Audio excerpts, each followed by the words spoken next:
President Xi said China will firmly uphold the denuclearization of the Korean Peninsula and sustain the international nuclear non-proliferation system. China will also continue to sustain peace and stability on the Korean Peninsula and solve the issues through dialogue. President Trump also expressed his willingness to negotiate with China and his hopes of finding a way to defuse the tensions on the peninsula as soon as possible.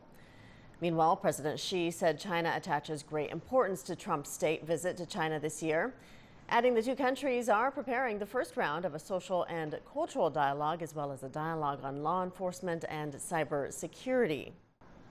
Well, for more on this, let's go now to our correspondent, Roy Ruttenberg, who joins me live from Washington, D.C.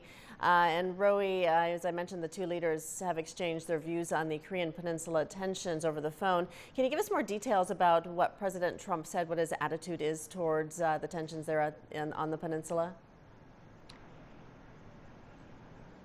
Sure. Well, we understand the call lasted about 45 minutes. The two leaders talked about a whole host of issues, as you mentioned, but no doubt the most timely one, or at least the most pressing one, was the DPRK, with Pyongyang in recent days conducting another nuclear test, its sixth one, and indeed the first since Donald Trump was inaugurated back in January. The DPRK saying that this was a hydrogen bomb that it tested. The Chinese President Xi Jinping telling the American leader that China is committed to seeing through the denuclearization of the Korean Peninsula, but insisting, as it always has, that anything done should be done through diplomatic channels, dialogue, coupled with what Xi Jinping called comprehensive measures.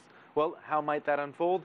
Well, recently, one source in the Trump administration told CGTN that Washington's strategy is basically to lean on Beijing, specifically through trade, to in turn pressure Pyongyang to cooperate on the nuclear issue. So in that sense, the U.S.-China relationship is key. The cooperation, this attitude is crucial. Before departing the White House on Wednesday, Donald Trump was asked about the call. It was a bit noisy, but let's listen to what he had to say.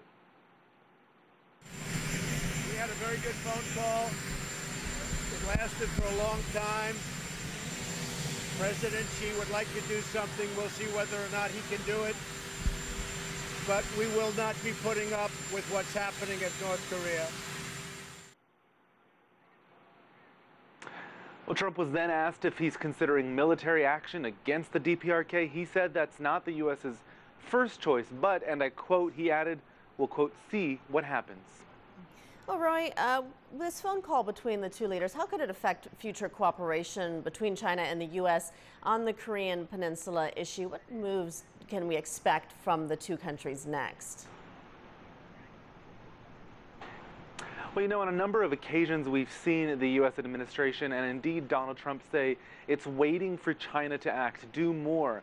And Trump on Wednesday suggested that he and the Chinese leader were on the same page. He said that a few times. He said that they saw the situation eye to eye. Well, that might not be exactly the case.